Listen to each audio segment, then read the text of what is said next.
We talked about acute medical intervention, and we talked about chronic medical intervention, and we think about adenoid bleeding.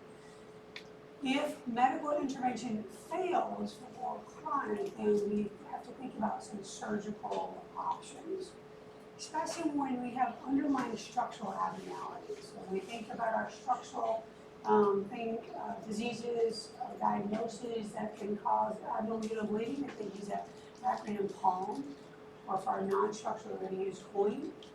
And if there's a structural cause, then this person is more apt to have some sort of surgical intervention, right? So if they have leiomyoma, and they might go in there and do a myomectomy, which is remove that leiomyoma, that uterine fibroid.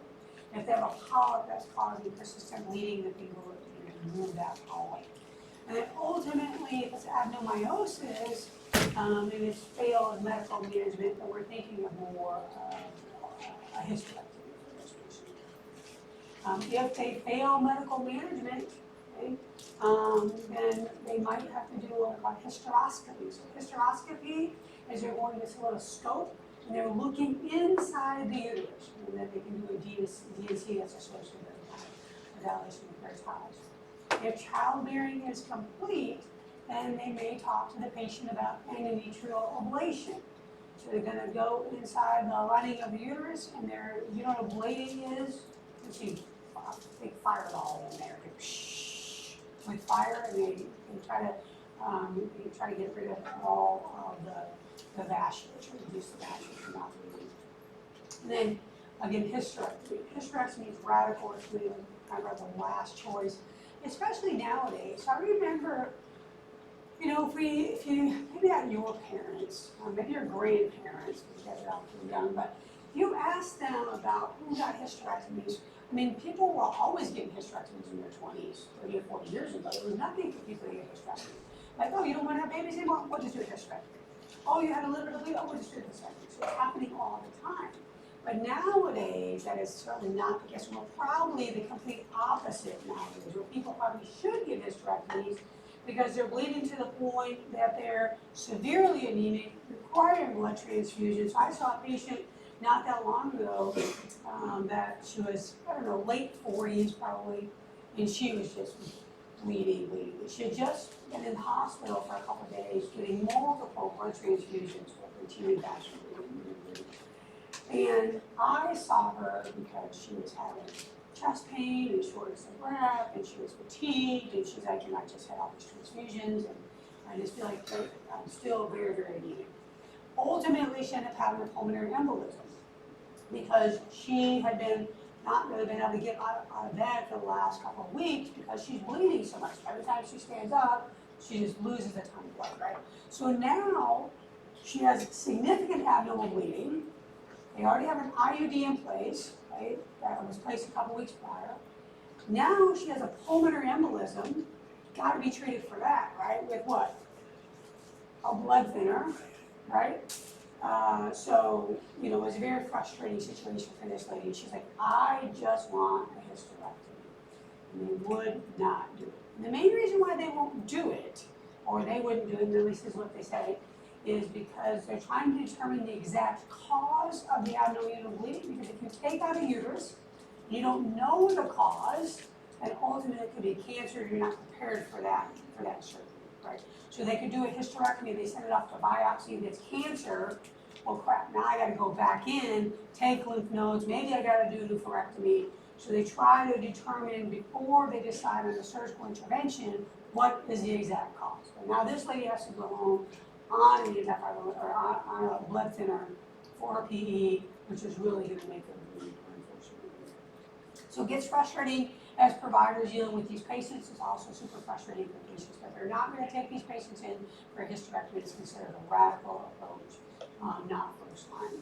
And then most of the time, unless it's something like endometrial hyperplasia with a tibia, they're not going to do a bilateral oophorectomy, because if they take those ovaries, now we're taking the estrogen. So we're going to push these patients into an early menopause, which tends to be extremely uncomfortable for a lot of patients. The treatment goals, whether it's medical management or surgical management, is to control the bleeding, ultimately we'd like to prevent the reoccurrence of this heavy bleeding or abnormal bleeding as well. And then these patients have a high, not really necessarily mortality, but definitely morbidity. Again, if they're bleeding so much that they can't even get out of bed, that increases the risk of other things like clotting disease. And then we want to make sure that they can get on with their normal life.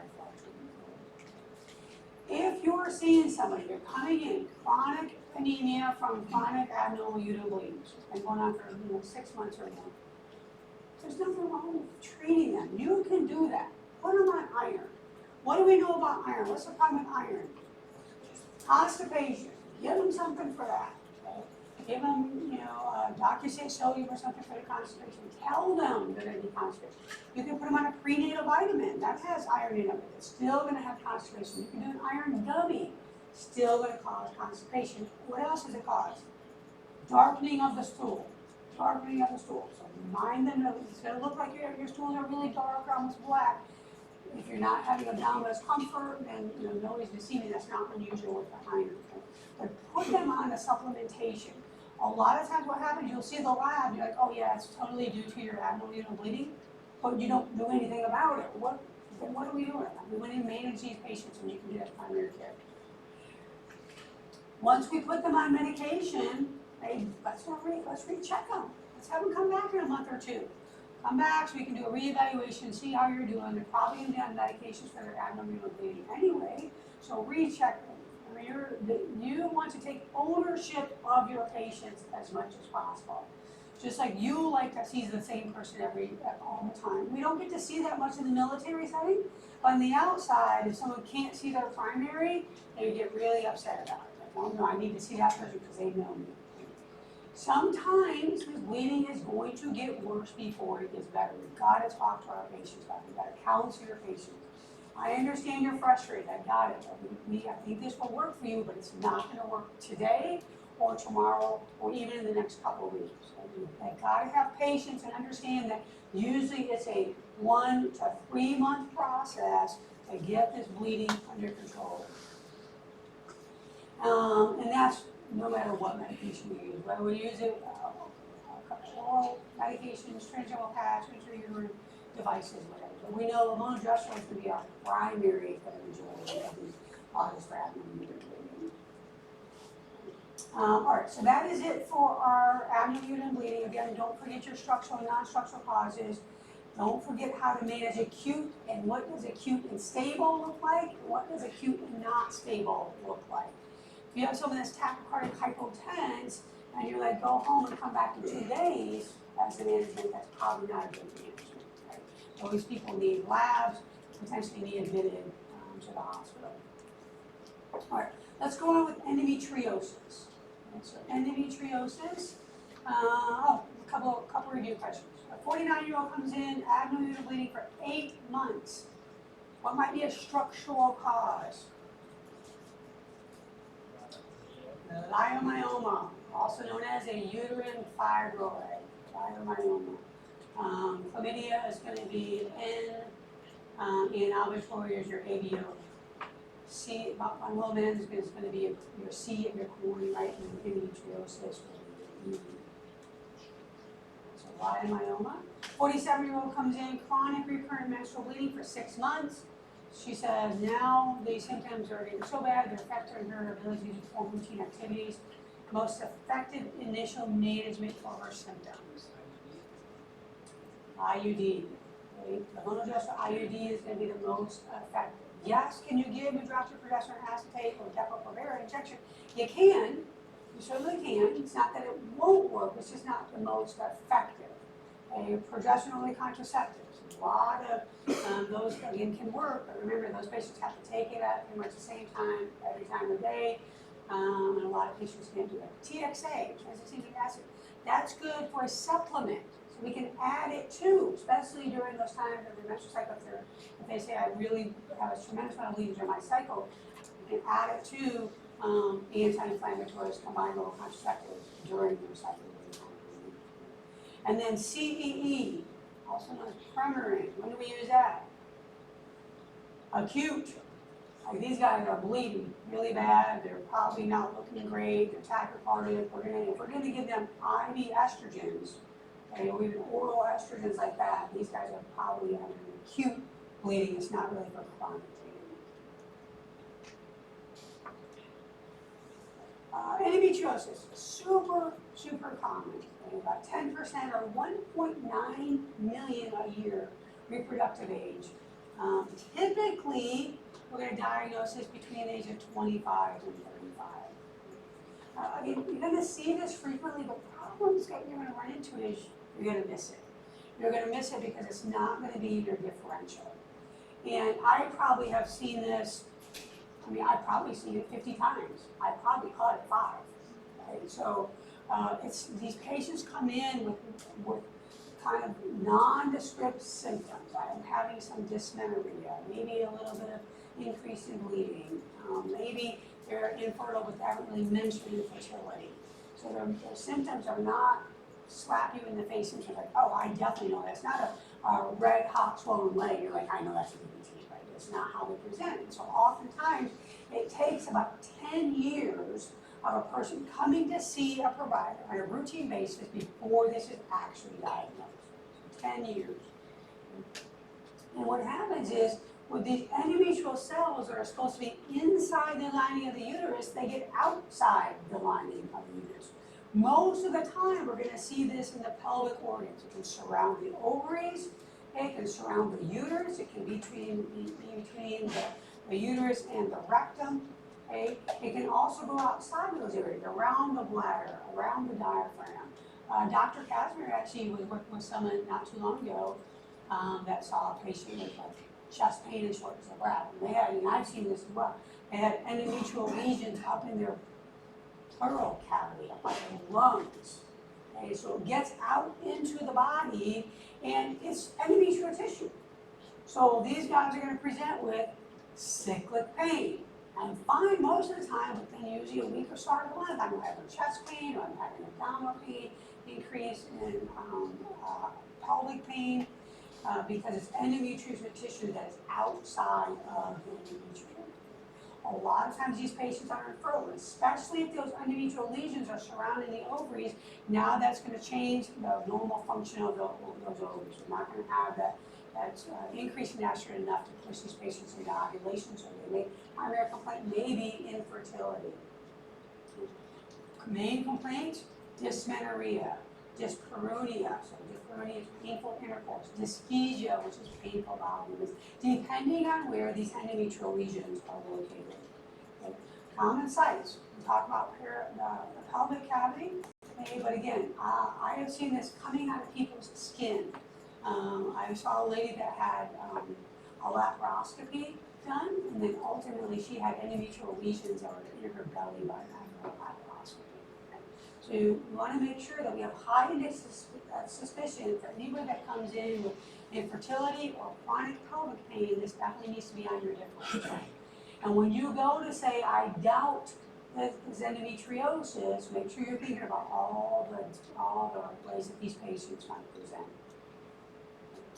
Again, pretty common, so 2 out of every 1,000 women that undergo a diagnostic laparoscopy for chronic pelvic pain is going to be related to endometriosis. We can see some patients are asymptomatic. That's typically very early on in the course. They may have some very mild symptoms, like I have dysmenorrhea. It's been going on the last couple of years. I just need some medication for that. Infertility, up to 50% of these patients, depending on where the lesions are and the degree of the lesions. And I will tell you that the amount of lesions that these patients have do not represent the amount of pain that they're in. Some patients can have super mild lesions and have a tremendous amount of pain. Other people can have a lot of endometriosis and have minimal pain. Some things that increase a woman's chance of having endometriosis is mom had it, grandma had it, sister has a family history. Anything that causes prolonged estrogen exposure. So if they've never been pregnant, okay, if they have early menarche, late menopause, because the estrogen-mediated process, the endometrial lining, the endometrial glands are estrogen-mediated.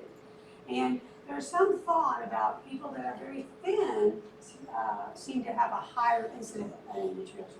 The research doesn't really know why that is. But they do know that when evaluating patients with endometriosis that has been diagnosed, that more patients tend to be thinner on the thinner side or lower BMI.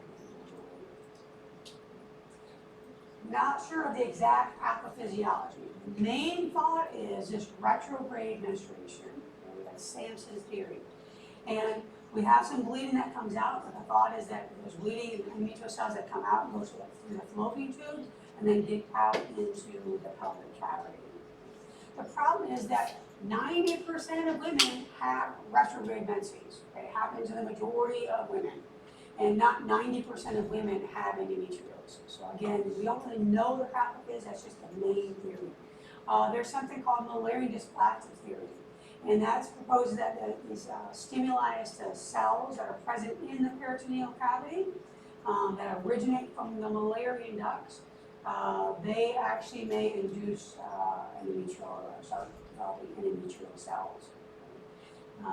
And that thought is maybe that's why we see a lot of rectovaginal lesions. We've got lymphatic spread as well, and that is simply that the endometrial cells get into the lymph system and they get spread throughout the entire body, which is why you can see up in the pleural cavity. And then stem cells, same kind of thing, is that the immature stem cells ultimately start to develop endometrial cells and then it spreads all over. So the bottom line is we're not really sure why people get this, which is also why it makes it difficult to diagnose and somewhat difficult to treat. Okay, symptoms, again, dysmenorrhea, and usually this is going to be a secondary dysmenorrhea, not always. Not always. You can have young adolescents who have dysmenorrhea from the very beginning. We call that the primary dysmenorrhea.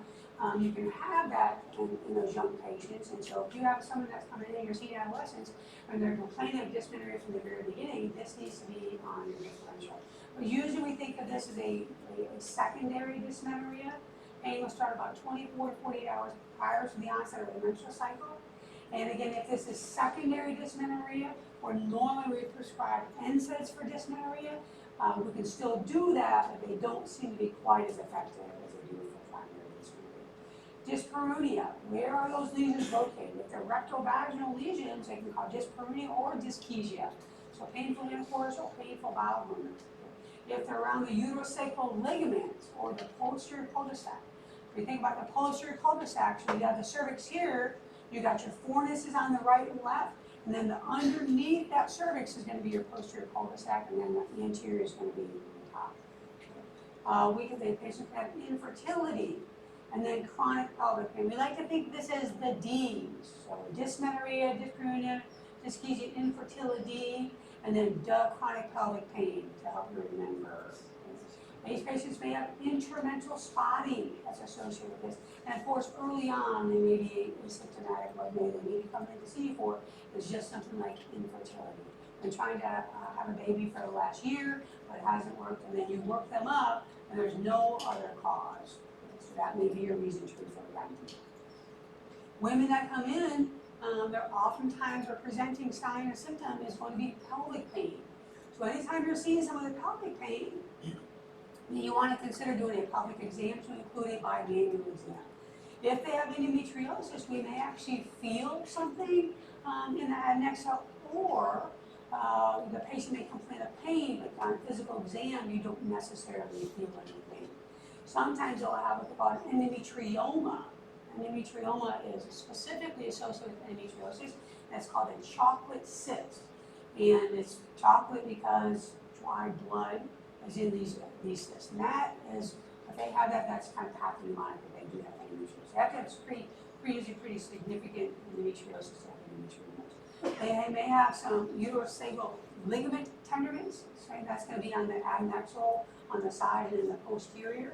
Okay, the uterus itself is normally a little bit mobile and usually not extremely tender. When you do your bimanual exam, you usually will take the cervix and you move the cervix around a little bit because it should be mobile. Here it's going to be really fixed, and the patient will say, man, I don't know, that really hurts, that hurts a lot. And usually they're going to feel it in their lower abdomen that's bothering them quite a lot.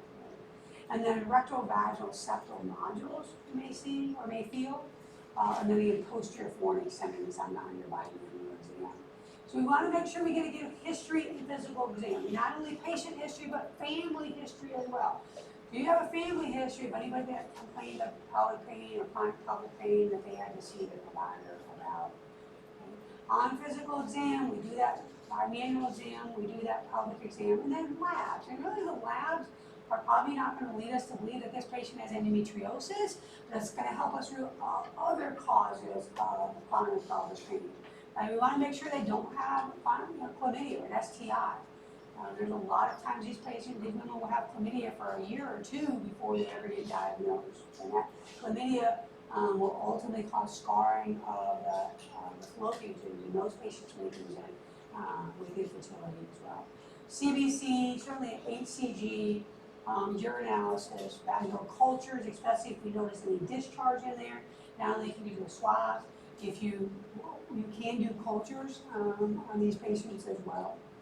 And then ultrasound. Unfortunately, ultrasound doesn't technically give us a lot of information on if this is endometriosis, but it does help us rule other causes of these patients' symptoms. Is it a lot? Think about your differentials for some of the chronic pelvic pain, the pelvic pain. We've got things like adenomyosis, leiomyoma, PID can cause that. So ultrasound is going to help us with that, and then lab. And then if ultrasound does show us an endometrioma, well, then we know that this person definitely has endometriosis, because endometriomas are considered completely associated with endometriosis. But you're not going to typically see endometrial lesions on an ultrasound. So our definitive diagnosis is going to be a laparoscopy. And yes, this is not something you're going to do. This is something you have to have a high index of suspicion for endometriosis, so you can refer these patients for this laparoscopy. On laparoscopy, they're able to visualize specifically those endometrial lesions, and they can provide treatment at that time. So it's not only diagnostic, it is therapeutic. They'll go in there to ablate those lesions, so use fire to get rid of those lesions. And oftentimes we'll provide several months of relief bleeding for these patients. So on physical exam, if you happen to see this first picture over here, okay, these dark spots, that's endometriosis.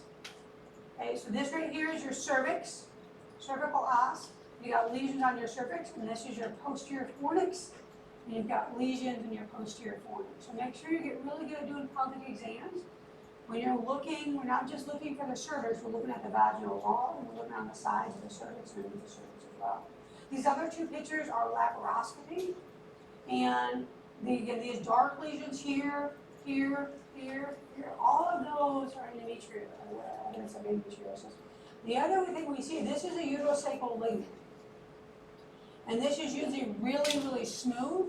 But if you look closely, there's nodules here, there's nodules here, there's nodules here. And that's all endometriosis that is on the uterosacral ligament. And that's what causes that uterus to be fixed on physical exam. Yes? Will these lesions be visible at any time during the cycle, or do they have to be under menstrual periods? So they do not have to be on their cycle to be able to see these. Right? Depending on the severity of their lesions, not severity of their symptoms, the severity of their lesions will depend on your seeing it, but not specifically only during the cycle. And then here on the bottom picture, that's an ovary. That's what the ovaries look like, and then we've got a couple lesions on that ovary. So that patient may come in with infertility. The endometrial lesions are affecting the proper functioning of the ovary.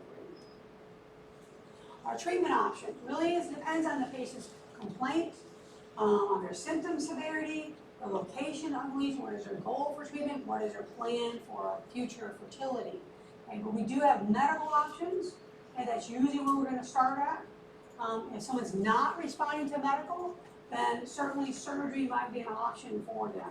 Or if someone comes in and they've had a year of infertility, you've done your basic workup, you can identify a reason, but maybe on the back of your mind, like, I don't know, this may be endometriosis, and those patients may need surgical intervention or surgical referral a little bit sooner. Remember, this is both diagnostic and therapeutic, and by doing that surgery, it increases your chance of being able to conceive. Many times, we're going to talk about a combination of medical treatment, and then surgical treatment. And usually even after surgery, they're gonna go back on medications to help prevent, because we're not getting rid of the estrogen. The estrogen is continuing to be circulating, especially in these reproductive patients. And so we wanna reduce the amount of circulating estrogen that they have. Endometriosis is prostaglandin inhibited mediated process. So anti-inflammatories, NSAIDs tend to be work as a first line, especially if their primary complaint is dysmenorrhea. If we can suppress ovulation with either oral contraceptives, we know levonorgestrel IUD doesn't suppress ovulation continuously, but we can use that to thin the lining of uterus and reduce the amount of endometrial cells that we have. We can also use decylhydroxyprogesterol, we can use combined hormonal contraceptives to suppress ovulation. Danazol.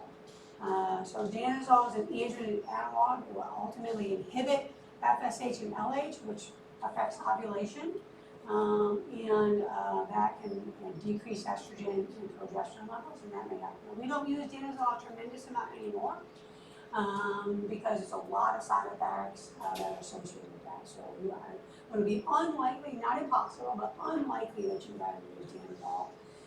Then we have GnRH agonists.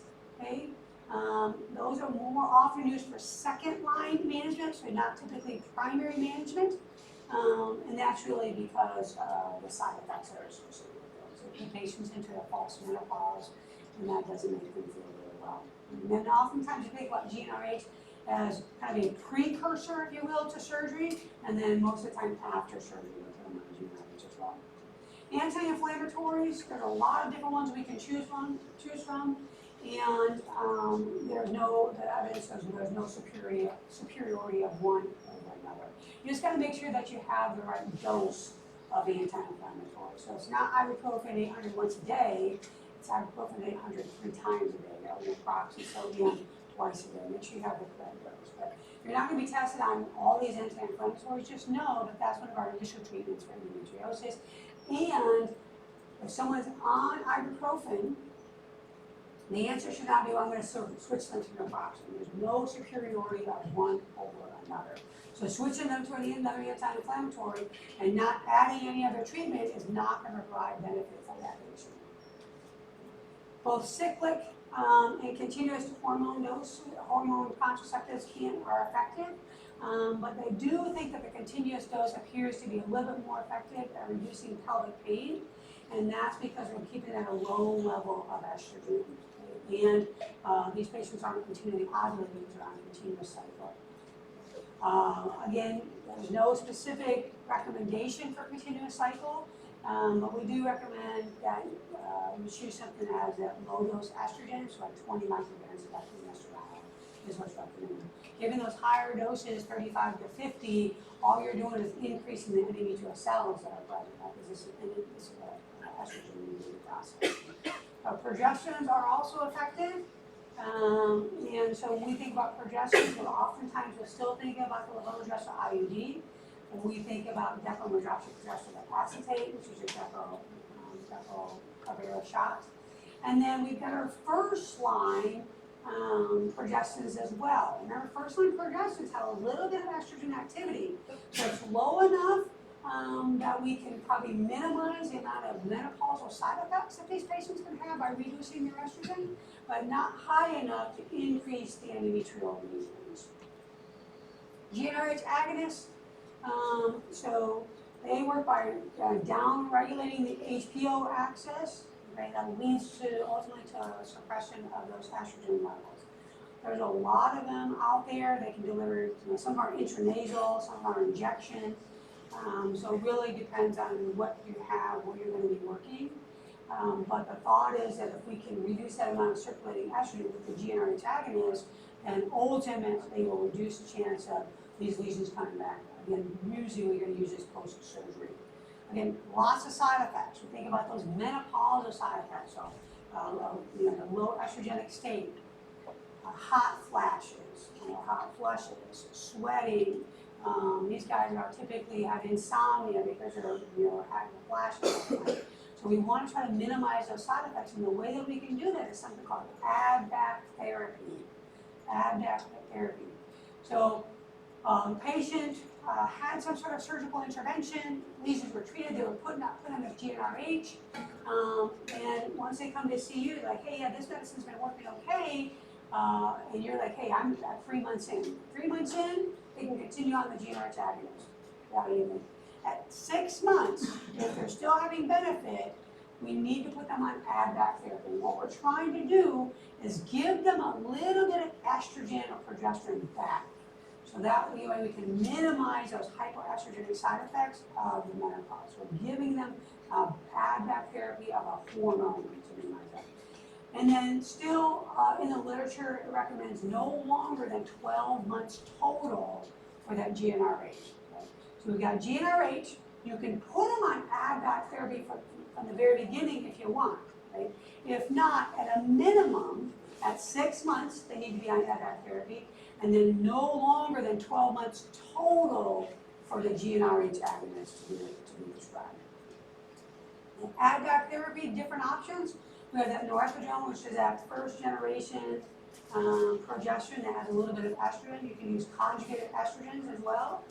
We can use combined oral contraceptive with a low dose estrogen, so something like low estrogen will work. Or we can use a transdermal that has that low dose estrogen as well. If medical treatment fails for these patients, then oftentimes we're going to think about surgical management. So laparoscopy is going to be our way we're going to diagnose and treat this. For patients that have endometriomas, okay, if the endometrioma is larger than 3 centimeters, then they can actually go in there and resect those endometriomas. And these patients tend to be pretty uncomfortable with those endometriomas. But anything less than 3 centimeters, they'll wait until it's 3 centimeters. But if the patient is extremely uncomfortable and they do not desire fertility, then certainly they could have a total hysterectomy. The recommendation is a total hysterectomy with BSO. And for these patients, BSO is because the ovaries are going to continue to produce estrogen, right? And even if the uterus is gone, that doesn't mean that the endometrial cells are gone. Okay? So if the ovaries are there, going to continue to produce estrogen, then there's a likelihood that even by removing the uterus, we're not solving the problem. So the recommendation would be about something. The ultimate goal is really to optimize their chance of fertility. Of course, we reduce their signs and symptoms that they're presenting with. Okay? And then we want to prevent reoccurrence or reduce the chance of reoccurrence in these patients. So if we look at this, we have endometriosis. If they're coming in, their main complaint is pain, and they're complaining of mild pain, we talk about expected management. Hey, let me put you on these anti-inflammatories. Let's see how that does for you. Again, this is not come back in a year from now. Let's try these for about 6 to 8 weeks. Okay? If it's not, I want you to come back and see me so we can talk about how it's working for you. Because do we want people on ibuprofen or naproxen for the rest of their lives 2 or 3 times a day? We really don't. We really don't. So we can't, this is not something that we're going to give them for the rest of their life. Okay? If they're having mild pain, you can still use anti-inflammatories, but I would consider adding the combined oral contraceptive or the IUD as well. Okay? Could you do that from the very beginning? You absolutely could if that's something that the patient is amenable to. Okay, we have GnRH agonists on there if those other medical management fails. If that pain persists despite medical management, that is the time to refer them. And you can't tell the consultants what to do. All you can do is tell them the patient's signs and symptoms, what your differential is for this patient. Okay, at this point, you should have had them on medications. You should have done some basic labs on them. You should have done an ultrasound. And all of those things should be either treated or normal. Okay, so if you have something on ultrasound, it's a leiomyoma, well, you're referring them for that. You're not referring specifically for the endometriosis. But if ultimately you have no other cause for their symptoms, not responding to medical management, then laparoscopy. If they have recurrence after laparoscopy, okay, we got to put them on medical management as well. Typically, once they have surgery, out of surgery, they're going to start them on a medication to reduce the chance of the lesions coming back or the amount of lesions that are going to reoccur. So you've got a 25-year-old female that comes in, severe pelvic pain. And then sometimes she can't even go to work because the pain is so bad. Periods are not heavy, they last 4 to 5 days.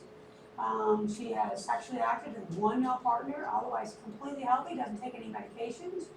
Pain with intercourse for the last 6 months. And then she also has pain with defecation. Planning to have a baby in the next 2 years.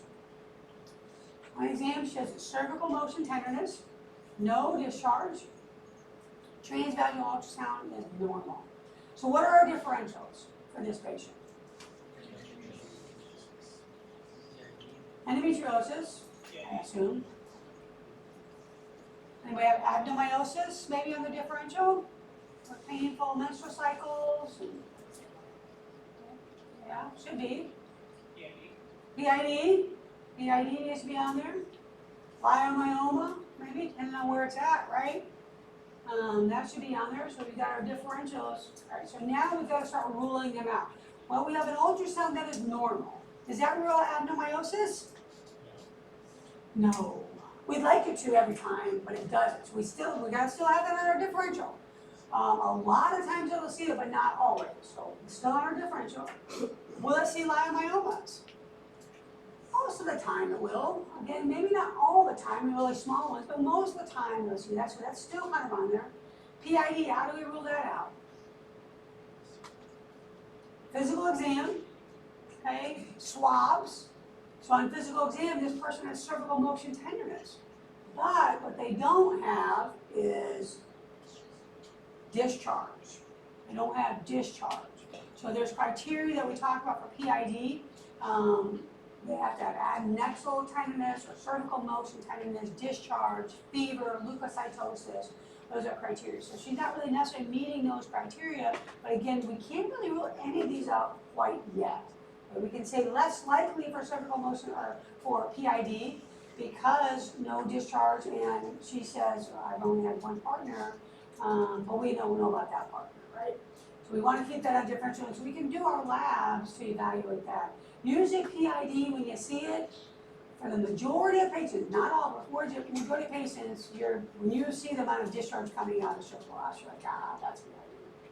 We got to come up with our differentials, and then we start to rule them in and rule them out. So our differentials, PID, endometriosis, endometrial hyperplasia. How do we diagnose that? Biopsy, endometrial biopsy, endometrial biopsy. Adenomyosis would do that ultrasound, uterine fibroids would do that ultrasound. Let's say ultrasound completely normal and we have no concern for those other ones, then we're going to say endometriosis is our primary for this patient. So that's some of the D's that are associated with this as well. And her bleeding is normal. A lot of times we think about adenomyosis and leiomyoma, we have an increase in that adenomyosis bleeding. Okay. What's the best treatment for this patient at this time? Medical management. So we've got what? We can do NSAIDs. NSAIDs on her. We can do combined oral contraceptives. We can do IUD. We can do a combination of those things. So again, we want to start with minimal management first. Putting someone on 4 different medications at the same time really makes it hard for you to figure out which one of these medications actually was beneficial. So that's why we try to do a stepwise approach to a lot of things in medicine, so we know what's going to work and what's not going to work. Okay, so she's coming back, we put her on anti-inflammatories and combined oral contraceptives because she's been having symptoms for so long. She's like, gosh, I am no better. I'm no better. What's the next thing we do? Yeah, we probably got to refer. We probably got to refer this patient because why is she not getting better? Even if this was something like adenomyosis, okay? The treatment for adenomyosis is those same things we're going to treat for endometriosis. It was uterine fibroids. They should get better. And if our ultrasound is normal and our labs is normal, no STI, this is a person at this point now, she's been dealing with this now for 9 to 12 months, she probably needs a referral. So she was sent to our OBGYN colleagues, and they took her to the operating room. They said, man, you're right, I think she does have this. And said, yep, she has endometriosis. Okay. After surgery, they put her on GnRH antagonists. Okay. What are the side effects of GnRH antagonists? Menopause, hot flashes, weight gain, not sleeping, all of those things. Okay? And if you're going to put someone on a GnRH agonist, how long should they be on it, max? 12 months. 12 months. We got menopause and 12 months total. Okay? So she comes back in 6 months and says, man, this medicine works great. I am feeling so good. What do we do now? Add back therapy. We're at 6 months. Add back therapy. And again, you can do it earlier. That's not, but max is 6 months without add back therapy, and then total of 12 months for patient average. You want to add back therapy, we've got different options for that. 48-year-old female comes in, 1 year history of pelvic pain. She was diagnosed with endometriosis at 25, and she's had 3 children after she had fertility treatments. Tubal ligation at 38. She wants to know, what do you recommend for her for treatment?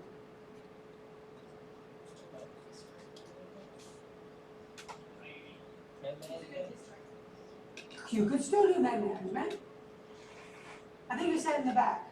Hysterectomy. She might be an option for a hysterectomy, right? Childbearing is complete. She already knows she has endometriosis. She had tubal ligation. Okay, so this may be a person in hysterectomy. Now, again, this day and age, if you don't try her on some sort of medical management and you just refer her for a hysterectomy, it's going to get kicked back. So you've got to talk to your patients. Like, no, I don't want any more kids. I don't want any. I want a hysterectomy. I understand that. Okay? And on the outside, this is military system. Talking on the outside for the reserve and National Guard folks, you may not have as much pushback. But they get money for every hysterectomy that they do, and they get paid for that. And so you may not have much of a pushback on the outside. Definitely the military system. You could do anti-inflammatories, you could still do contraceptives for this patient as well, as long as they don't have any risk factors.